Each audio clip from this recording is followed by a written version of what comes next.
더 배움 강추린 한국사 약속의 이름 최승원입니다. 아우 너무 놀랬죠? 네, 이제 본격적으로 근세 가까운 옛날로 돌아왔습니다. 그래서 새로운 마음으로 중간 정도 공부하신 거예요. 그래서 나머지 절반 또 새로운 마음으로 공부하고자 해가지고 제가 좀 화면을 바꿔봤습니다. 저예요. 누구예요? 이렇게 물어보시면 안 돼요. 정말 마음 상하는 겁니다. 예, 저예요. 제가 얼마 전에 그 교통사고를 좀 심하게 당해가지고 병원에 몇 개월 동안 입원을 했었습니다. 예, 그러다 보니까는 이제 먹고 자고 하다 보니까 살이 갑자기 이렇게 많이 불어가지고 빨리 이게 저 살 빼야 될 텐데 어쨌든 강추린 한국사 합격으로 가는 길. 자, 오늘은 바로 이제 조선의 건국과 기틀 마련에 대해서 공부 한번 해보도록 하겠습니다. 이게 얼마 안 된 건데 지금 왜 이렇게 살쪘지? 이 병원에 입원하는 게 정말 큽니다. 그래서 여러분들 정말 건강관리 또 안전관리 잘 하시기 바랍니다. 네, 조선의 건국 조선으로 들어가 보도록 합니다. 부담되죠? 빨리 다른 화면으로 들어가 볼게요. 조선의 건국에 대해서 이제 공부를 하는데 조선이란 나라가 이제 어떤 나라냐? 건국. 자, 역시 마찬가지로 오늘은 초반기에 조선 초 그러니까 보통 이제 15세기 정도를 이야기합니다. 그때의 어떤 정치적인 흐름을 우리가 좀 알아볼게요. 우선 조선의 건국 과정을 한번 볼게요. 건국 과정에 대해서 한번 알아보도록 하겠습니다. 우선 태조 이성계가 고려 말때에 뭐를 하죠? 위화도에서 회군을 하죠. 네, 딱 회군을 합니다. 예. 이 회군을 했다라는 것은 그건 뭐예요? 이제 제가 지난번에도 요동정벌과 관련돼 가지고 분명히 말씀드렸어요. 명과의 사이가 별로 좋지가 않았죠. 그래서 원명 교책 이때에 그때 무주공산으로 비어 있는 요동 지역, 이 지역을 우리가 차지를 하자 해가지고 공민왕 때에 세 차례나 요동정벌을 했었었죠. 그러다가 이제 실패하고 이제 다시 돌아왔는데 명과의 관계가 계속 안 좋자. 그러면 당시 어떤 강경파 노선을 걸었던 신흥무인인 누구? 최영이 요동정벌에 버리십시다. 명나라에게 우리가 본때를 보여줍시다. 그래서 사령관, 원정군 사령관을 이성계를 임명해서 보내는 것이죠. 네. 그런데 이성계가 갈 때부터 불가론을 제기하면서 안 된다고 그랬어요. 근데 군대는 명령이니까 이제 갔습니다. 갔는데 이 위화도에서 군대를 돌려가지고 오더라라는 얘기죠. 자, 그러면 이 위화도 회군의 의미는 과연 무엇입니까? 바로 반역이죠. 반역이니까 어떻게 해요?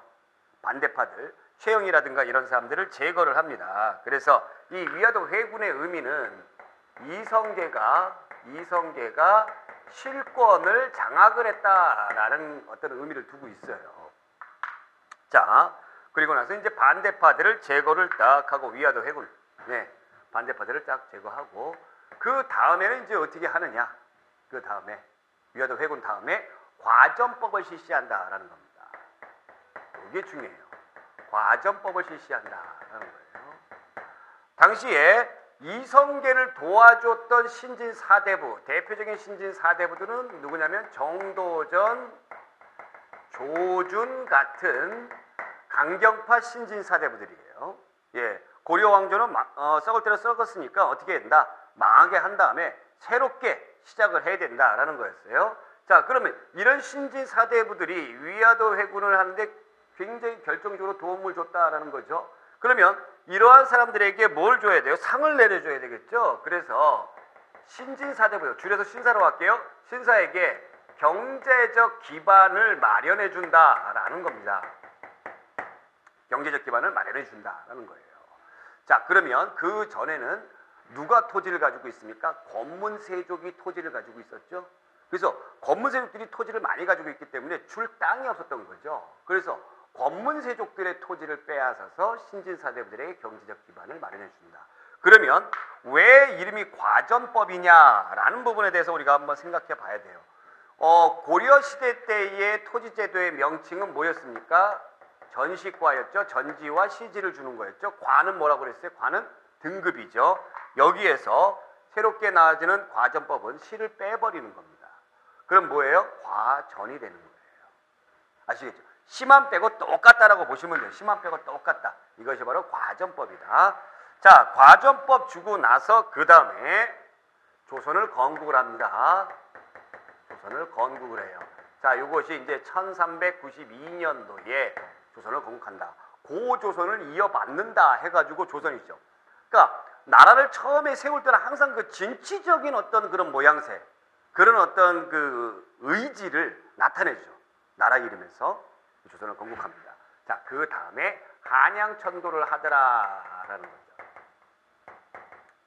자, 여기에서 우리가 건국 과정에서 우리가 한 가지 좀 알아보아야 될 것이 있어요. 바로 뭐냐면 이 신진 4대부들이 둘로 나누는데 어떻게 나눠지느냐? 강경파와 그 다음에 온건파로 나눠집니다. 강경파와 온건파로 나눠져요. 강경파는 역성혁명을 주장을 합니다. 그 다음에 온건파들은 고려를 유지하자라는 쪽이에요. 그럼 역성혁명이라는 거는 이 역이 바꿀역이에요. 바꿀역. 성을 바꿔야 된다. 왕씨에서 다른 성씨로, 특히 무슨 성씨로? 이성계, 이씨로 바꿔야 된다. 역성혁명이에요. 근데 온건파들은 고려 왕조는 유지를 하면서 개혁을 해야 된다라는 입장이죠. 그래서 강경파의 대표적인 사람이 정도전, 조준 그런 사람이고, 온건파의 대표적인 사람이 뭐 이색이라든가 그 다음에 정몽주예요. 둘이는 스승님이 같습니다. 스승님이 같은데 정몽주가 훨씬 더 높은 벼슬을 가지고 있었죠. 네, 그러한 어떤 차이점을 보일 수 있다라는 거 알아두시기 바라고, 계승은 강경파들을 계승을 했던 사람들을 우리가 훈구파라고 그래요. 훈구라는 건 이제 뭐냐면 훈장받은 세력이다라는 얘기죠.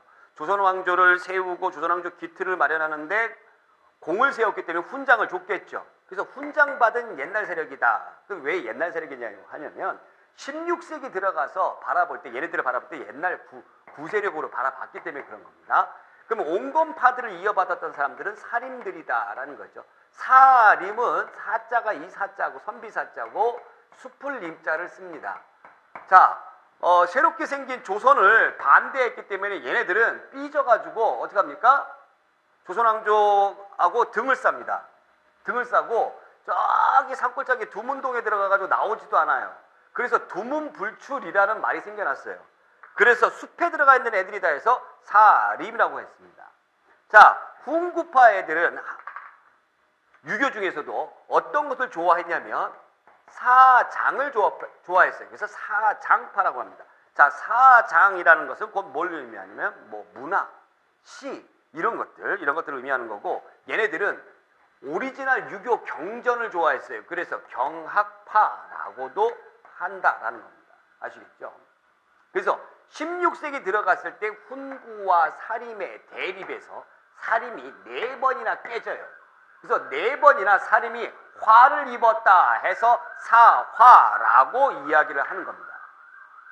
자, 아시겠죠? 자, 그래서 이런 온건파, 그 다음에 강경파, 급진파라고도 하지만 똑같아요. 예, 이런 대립에서 강경파가 온건파를 제거를 했습니다. 특히 정몽주는 선주교에서 죽음을 당했죠. 이성계 아들 이방원의 그 신복에 의해 가지고 죽임을 당했습니다. 자, 이것이 이제 조선 건국 과정과 관련된 내용이다. 교재에도 이제 잘 나타나 있으니까 참조로 해주시기 바라고, 조선 건국의 의의에 대해서 한번 합니다. 조선 건국의 의의. 의의는 과연 무엇이냐? 의의는 우리가 조선 건국의 의의, 이렇게 우리 교재에도 나와져 있지만 이런 건국의 의의를 아주 가볍게 그냥 쭉 한번 읽고 넘어가는데 그렇지 않습니다. 조선 건국의 의의는 유교적 이상국가 건설을 위한, 유교적 이상국가 건설을 위한 뭐예요? 양반 관료 사회예요.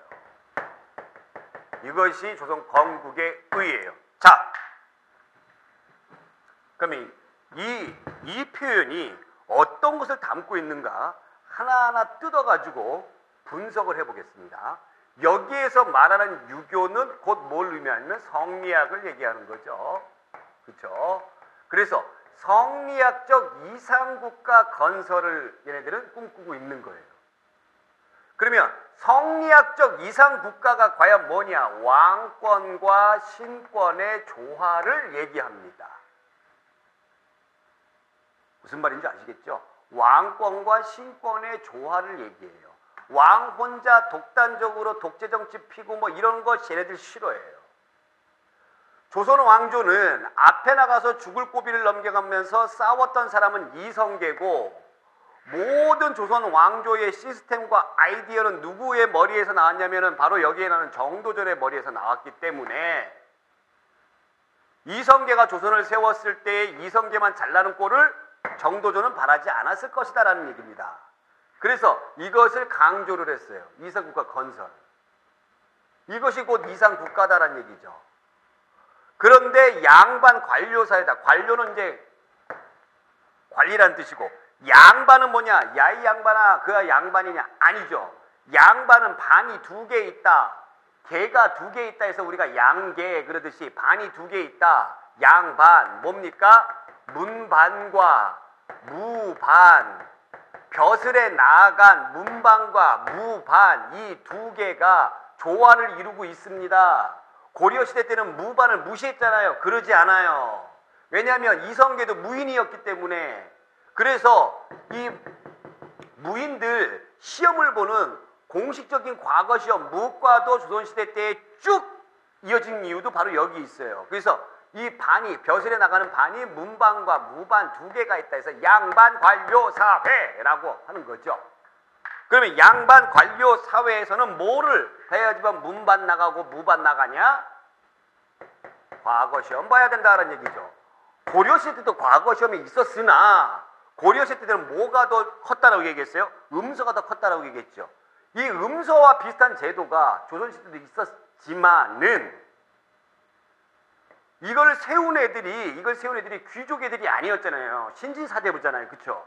신진사대부들이었기 때문에 양반 관료 사회를 꿈꿨고 성리학적 이상 국가를 꿈꿨기 때문에 음서라든가 이런 특혜를 주는 제도를 원천 봉쇄하기 위해서 노력을 많이 했습니다.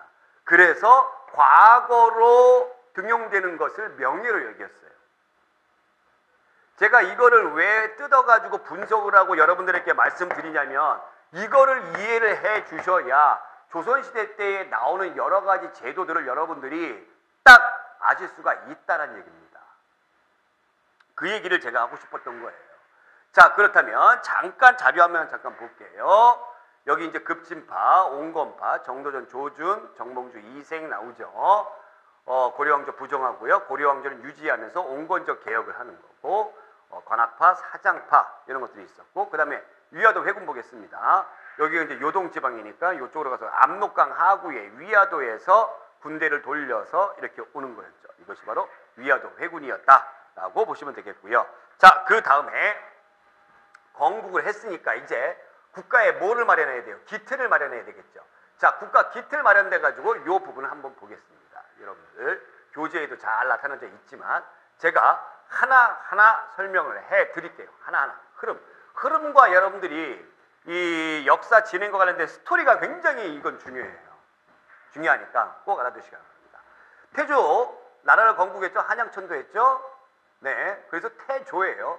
자, 그 다음에 여기에 나와 있는 태종이란 이름을 사용하는 것은 어떤 놈이라고 하면 안 되죠. 어떤 사람한테 하면 되는 거죠? 왕권을 강화한 사람들한테 태종이라고 쓴다고 제가 말씀을 드렸어요. 기억나실 겁니다. 왕권 강화한 사람한테 태종, 광종 뭐 이런 거 쓰죠. 그래서 태종, 조선시대의 태종하고 비슷한 사람이 바로 당나라 때의 당태종이었죠. 형제들을 죽이고 자기가 황제가 됐듯이 역시 마찬가지로 태종 이방원도 형제들을 죽이고 2차례에 걸쳐서 왕자의 난을 일으키고 자기가 임금이 됩니다. 물론 진의 형을 지가 임금되기, 바로 임금되기가 좀 민망하니까 어떻게 합니까? 진의 형을 잠깐 앉혀놨다가 양보를 받아가지고 자기가 임금이 되는 거죠. 자, 그러면 자기가 왜 임금이 됐느냐? 죽을 고생을 해가지고 아버지를 도와가지고 목숨을 걸고 조선이라는 나라를 세웠는데 삼촌이라고 불렸던 정도전이 아버지, 즉 우리 친엄마에서 낳은 아이들한테 후계자자를 주는 것이 아니라, 친엄마 이제 돌아가셨으니까 새롭게 들어온 새엄마에서 낳은 아들한테 왕권을 주더라라는 겁니다. 정도전이. 그렇게 믿었던 삼촌이 나를 어떻게 했다? 배신했다. 그 배신감이 있었죠. 자, 또 한 가지는 또 뭐가 있었습니까? 정도전의 머릿속에서 나왔기 때문에 왕권이 강화되는 것이 아니라 신권이 조금 더 강조가 되는 모양새를 보였죠. 이 나라는 도대체 누구의 나라인가? 그래서 태종 이방원이 정도전도 제거하고 다른 왕자들도 제거하고 자기가 임금이 됩니다. 그러면 이 태종 이방원에 여기에 나와 있는 사병제 폐지라든가 개인이 데리고 있는 군사들을 다 없애버리죠. 이런 것도 그건 뭐예요? 왕권 강화와 깊은 관련이 있죠. 그 다음에 호패법을 실시하죠. 호패법은 뭐예요? 인구, 오늘날의 주민등록증입니다. 인구 조사한 거예요. 남자들마다 다 채워요. 이 호패는 노비도 채워요. 인구 조사한 거예요. 그럼 인구를 파악을 해야지만 세금도 걷어들이고 군대도 들어오니까. 역시 왕권 강화이죠. 그 다음에 신문고 설치. 억울한 사연이 있는 백성들 북을 두들겨가지고 해라 라는 건데, 그럼 이건 정말 백성들을 위한 겁니까? 아니죠. 관리들이 너네들이 백성들을 함부로 착취하거나 그러지 말아라 라는 얘기죠. 왕권이 미치지 않는 저 지방이라든가 이런 데에서도 자기의 준엄한 왕권을 보여주기 위한 그런 제도죠. 그 다음에 의정부를 설치했습니다. 의정부. 다음 시간에 이 의정부에 대해서 배우겠지만 이 의정부라는 것은 영의정, 좌의정, 우의정, 의정들이 모여 있다 해서 재상들이 모여 있는 곳인데, 고려시대 때 원나라 간섭기 때에 도평의사사가 있었잖아요. 원래 도평마사가 그때 도평의사사로 계층이 되면서 상설기구가 됐잖아요. 이거를 폐지해버린 거예요. 그래서 원래 시스템으로 돌아간 겁니다. 도평의사사가 계속 있으면 맨날 관리들이 모여가지고 하기 때문에 그 꼬락선이 보기 싫었던 거예요. 그래서 의정부로 했다라는 거죠. 그리고 왕권 중심의 육조 직계제다라는 건데, 자, 요건 이제 잠깐 설명해 드릴게요. 육조 직계제는 뭐냐면, 왕이 이렇게 있으면 재상들이 모여있는, 정승들이 모여있는, 영의정, 좌의정, 우의정들이 모여있는 의정부가 있어요. 의정부 아래에 실제로 일을 하는 육조가 있습니다. 2호의 병영공. 여기에서 있는 사람들을 판서라고 부르고, 여기에 있는 사람들을 뭐라고 불러요? 정승이라고 그러죠. 그래서 정승, 판서 그러죠. 이 둘 다 이제 대감이라고 부르기도 하는데, 정도전 때는 이때는 이제 의정부가 없었으니까 재상이 여기 실무관정하는 있는 사람들이 재상한테 보고를 해가지고 이렇게 가는 거였어요. 근데 왕권을 강화하기 위해서는 이 루트를 거치지 말고 너네들이 직접 나한테 보고해라 라는 겁니다. 직접 보고해라. 그게 육조 직계제예요. 자, 여러분들 여기서 느낄 수 있는 게 바로 태종은 어떤 취지에서 바로 왕권 강화의 취지에서. 그래서 태종은 아버지 때의 공신들도 꼬투리 잡아가지고 죽이고요. 자기가 임금이 되는데 공을 세웠던 신하들도 꼬투리 잡아가지고 죽이거나 멀리 귀양 보내거나 했던 겁니다. 토사구팽행 제일 많이 한 사람이 태종이에요. 무엇 때문에? 왕권 강화 때문에 그랬다는 얘기죠. 그 뒤를 이어서 세종이 등장하는데, 세종은 원래 셋째 아들이었죠. 셋째 아들이었어요. 이 세종이라는 호칭은 굉장히 퍼펙트한 임금에게 보통 많이 붙여주는데, 셋째 아들이었는데, 원래 첫 번째 세자였던 양녕대군이 세자로서의 자질이 좀 부족하다, 자꾸 어떤 그런 지적이라든가 그런 것들이 이제 많아가지고 양녕이 나는 이제 세자 안 할래요 막 이러고, 둘째 형 같은 경우, 효령대군 같은 경우는 어떻게 합니까? 자기도 그게 부담돼가지고 절로 가가지고 스님이 되고, 그리고는 이제 셋째가 됐다 이렇게 얘기하는데, 사실 이제 첫 번째 양녕대군 같은 경우는 가장 자기 아버지 태종을 닮았던 사람이에요. 정말 이게 세종에게 양위를 했느냐, 세자짜리를 양위를 했느냐, 아니면 정말 그 세자로서의 어떤 자질이 모자라 가지고 자기가 세자자리를 지키고 싶었음에도 불구하고 어쩔 수 없이 잘렸느냐, 거기에 대해선 후대의 사람들이 이렇게 저렇게 얘기가 많습니다. 양녕대군은 되게 자유로운 그런 영혼이에요. 태종도 그렇고 여자들을 엄청 좋아하고 술 좋아하고 뭐 이렇습니다. 네, 그래요. 나중에 세종이 임금이 됐을 때도 양녕대군은 지 멋대로고 돌아다닙니다. 잘못도 많이 하고 그런데 세종이 형이기 때문에 많이 봐주죠. 많이 봐줘요. 많이 봐줬기 때문에 양녕대군은 세종이 죽고 나서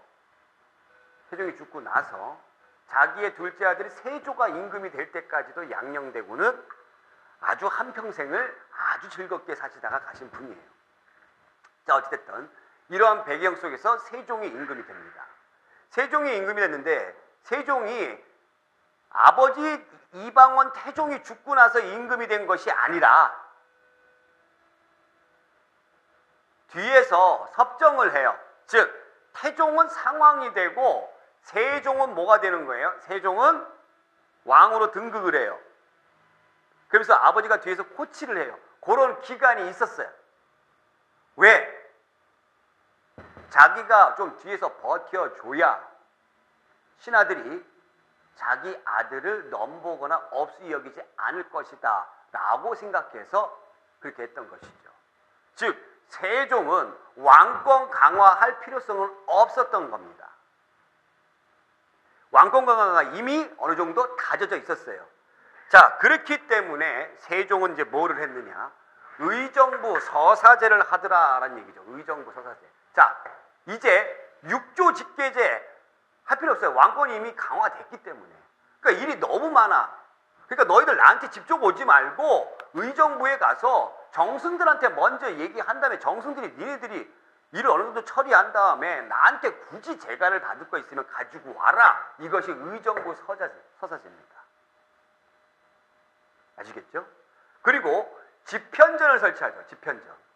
자, 아버지 때 신하들이 어느 정도 남아 있어요. 그래서 그 신하들의 권력을 조금 더 약화시키고 자기가 새로운 친위 부대를 세우기 위해서 그 젊은 관료들을 양성하기 위해서 세운 연구기관이 집현전이죠. 그리고 나서 뭐 훈민정음 창제하고 했는데 여러분들 훈민정음은요, 집현전 학자들이 세종대왕과 집현전 학자들이 창조한 것은 아니죠. 오로지 세종의 머리에서 나온 거죠. 이것을 도운 사람은 세종의 첫 번째 아들인 문종이에요. 문종이에요. 그럼 집현전은 뭐를 했어요? 내가 이거 만들었으니까 너네들이 제대로 운영이 될 수 있는지 한번 검증만 해봐 했던 겁니다. 훈민정음 만들었어요. 자, 그 다음에 여기 나와 있는 왜구의 저기 소굴인 스시마를 토벌합니다. 왜구는 고려 말 때도 박유가 한번 토벌을 하고 세종 때 이종무가 하는데 이때 재위기간은 세종이라고 하지만 뒤에 누가 있었던 거예요? 태종이 있었던 거예요. 네, 태종에 의해 가지고 스시마를 토벌을 하죠. 자, 세종은 이외에도 여러 가지 많은 일들을 했는데 주로 학문이라든가 제도라든가 이런 곳에서 했던 성군으로 생각을 하는데 군사력도 엄청나게 강화를 시켰죠. 사군 육진을 설치하는데 이 사군 육진은 우리가 약간의 지도를 놓고 보시면 대충 그릴게요. 네. 약간의 지도를 놓고 보시면 이렇게 있습니다. 뭐 거란족은 이제 없죠. 그럼 누가 있어요? 여진족이 있습니다. 여진족이 이렇게 있는데 이 여진족이 호시탐탐 내려오거든요. 호시탐탐. 그래서 여기 백두산을 기준으로 해서 이쪽으로 흘러들어가는 강이 무슨 강? 눈물 젖은 두만강. 이쪽으로 흘러들어가는 강이 압록강이죠. 그래서 이쪽에 여진족을 방비하기 위해서 이쪽에다가 뭐 사군, 제일 먼 위쪽에다가는 육진을 둡니다. 얘가 먼저 그 다음이에요.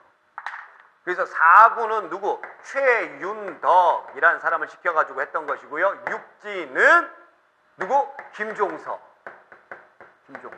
겨울비. 가수 이름이랑 똑같죠. 이렇게 했던 것이죠. 그래서 우리나라의 국경선이 압록강 두만강으로 진출을 했다라는 것이 이제 4군 육진 때문이다라는 겁니다. 그래서 세종 때는 거의 모든 분야에 퍼펙트했다라고 보시면 됩니다. 그래서 15세기에 조선 초기 때의 어떤 문화, 과학, 기술 거의 대부분이 여기서 나와요. 여기서 나와요. 다 나와요. 자, 이렇게 퍼펙트했던 세종이 어떻게 합니까? 이제 죽죠. 예, 고기 좋아하고 막 그래가지고 당뇨에 굉장히 많이 시달렸다고 하죠. 그래서 죽습니다. 죽고 나서 그 다음에 누가 임금이 되냐? 여러분들 뭐 태정태세, 문단세 뭐 이런 거 있는데 그거 옛날 공부법이고요. 별 필요 없어요. 세종의 아들이 여러 명이 있었는데 첫 번째 아들이 첫 번째 장남이니까 뒤를 이어서 예, 임금이 되죠. 문종입니다. 문종. 그 다음에 문종의 아들이 수양대군이에요.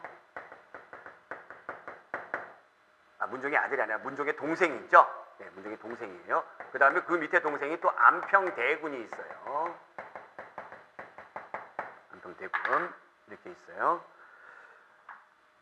굉장히 진짜 성군이고 세자감이고 다 좋은데 얘는 병약해요. 병약해. 이걸 세종이 알아요. 그래서 세종이 죽으면서 자기 때의 신하들한테 집현전 학자들, 그래서 뭐 성삼문, 그 다음에 뭐 신숙주 이런 사람들 있죠. 이런 사람들 또 그 다음에 4군 육진, 김종서 이런 군사 세력들한테 부탁을 합니다. 내 아들을 잘 지켜줘. 예, 전하. 목숨 걸고 지키겠나이다. 딱 한 거예요. 근데 문종이 병약해. 시름시름 알아서 문종의 아들이 누가 있었냐면요. 단종이 있었습니다. 얼마 못 살고 죽었다 해서 단종이에요. 학문적으로 뛰어나다 해서 문종이에요. 단종이 있어요. 얘가 이제 세자가 됐는데 이 문종이 이제 시름시름 막 아프고 하니까 신하들을 부릅니다. 이 문종 때 신하들이 있고 세종 때 신하들이죠. 충신들이죠. 불러서 내가 얼마 못 살 것 같으니까 내 아들을 잘 지켜줘. 예, 전하 한 거예요. 정말 얼마 못 살고 죽죠. 그래서 단종이 어린 나이에 임금이 됩니다. 어린 나이에 임금인데 이 어리니까 뭘 알아? 아무것도 모르죠. 그래서 세종 때의 신하들이 여기에서 단종에게 섭정을 하게 되는 거예요. 이것을 바라보고 있던 수양대군은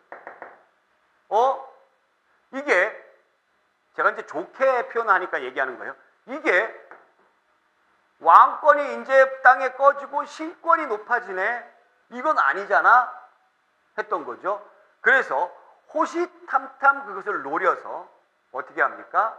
자기가 난을 일으키는 겁니다. 그게 계유정난이에요. 여기에서 계유정난을 일으킬 때 가장 문제가 됐던 사람은 바로 누구냐면 김종서였어요. 군사 세력이었기 때문에 육진을 했다. 김종서를 철퇴로 쳐가지고 죽이고 난을 일으켜요. 그래서 권력을 장악을 합니다. 그리고 나서 얼마 안 있다가 단종을 저 멀리 영월로 유배를 보내죠. 그리고 나서 자기가 임금이 돼서 세조가 되는 거예요. 세조. 자, 이때에 세조가 자기가 임금이 됐는데 훌륭했던 집현전 학자들을 자기 편으로 끌어들이려고 그래요. 근데 집현전 학자 중에서 자기를 도왔던 사람은 신숙주 하나밖에 없습니다. 그래서 신숙주는 두고두고 욕을 먹어요. 역사에서. 이 집현전 학자들이라든가 또 세종 때 훌륭한 신하들을 자기 편으로 끌어들이려고 하는데 전부 다 한사코 노 해버리는 거죠. 그러던 차에 몰래 단종 보기를 꾀하다가 걸려서 결국에는 어떻게 됩니까? 네, 사지가 찢어지는 그런 벌을 당하죠. 어마어마하게 끔찍한 벌이죠. 그래서 요 당시에 나왔던 신하들, 사육신, 그 다음에 살아있는 신하들, 관직을 버리고 돌아다니는 살아있는 신하들, 생육신, 이런 사람들이 나타나게 되는 거죠. 생육신 중에 여러분들이 유명한 사람이 김시습이란 사람이에요. 김스윗이 지은 소설이 있어요. 바로 뭐냐면 금오신화. 돌아다니면서 세상의 어떤 그 당시의 정부의 이 세조가 왕위를 차지했던 것을 한탄하면서 이러면서 탄생했던 작품이 바로 금오신화다라는 겁니다. 물론 안평대군도 형한테 죽임을 당하죠. 안평대군도. 이 안평대군은 아주 글씨를 잘 썼어요. 엄청나게 잘 썼어요. 아주 근데 이 재능을 끝까지 펼치지 못하고 죽임을 당한다라는 겁니다. 자, 그러면 세조가 임금이 됐기 때문에 세조는 뭘 하기 위해서 노력을 할까요? 신권을 강화할까요? 왕권을 강화할까요? 왕권을 강화하죠. 그래서 육조 직계제 여기 하게 되는 거예요. 육조 직계제. 사육신 제거하고. 그 다음에 직전법 실시하는데, 자, 고려 말에 신진 사대부들에게 경제적 기반을 주기 위해서 실시했던 토지제도가 과전법이라고 했죠. 근데 이 과전법이 시간이 지나면 지날수록 토지가 부족해요. 또 개국공신에게 주었던 토지들이 또 있기 때문에 더욱 부족해요. 그래서 이제는 전직 관리한테 주지 않고 누구에게만 주겠다? 현직 관리에게만 주겠다. 현직 관리에게만 주겠다 해서 직전법입니다. 직전법이에요. 토지가 부족해서 직전법을 하기도 했지만 또 한 가지는 바로 뭐예요? 현직 관리에게만 주겠다. 즉 공무원 생활을 해야 된다는 얘기죠. 벼슬에 나가야 된다는 얘기죠. 왕권 강화의 취지죠. 그런 부분도 여기에 숨겨져 있는 것이죠. 자, 아시겠죠? 자, 그 다음에 성종에 대해서 보겠습니다. 성종에 대해서 보는데 세조 역시 아들이 있는데 예종이죠. 예종이라는 아들이 있는데 얘도 병약해요. 비리비리 병약해. 그래서 예종의 아들 누가? 성종이 임금이 되는 겁니다. 성종이 임금이 돼요. 성종도 어린 나이에 임금이 되니까 왕권이 강할 수가 없죠. 근데 성종이 어릴 때까지 세조 때의 공신들, 뭐 신숙주라든가 또 그 다음에 한명회라든가 이런 사람들이 어느 정도 뒷받침을 해줍니다. 또 성종의 엄마가 어느 정도 뒷받침을 해줘요. 이 성종이라는 호칭을 쓰게 되는 거는 뭐라고 쓴다고 그랬죠? 여러분들 완성했다. 제도나 문물을 완성했다라는 거죠. 그래서 성종 때는 경국대전을 완성합니다. 경국대전 뭐예요? 법전이에요. 통치법전이에요.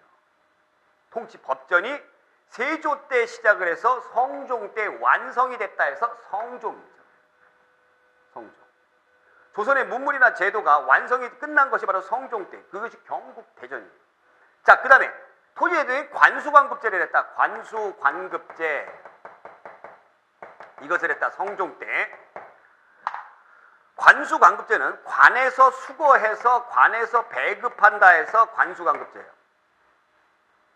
할아버지인 세조가 직전법을 했는데 그래도 토지가 부족해.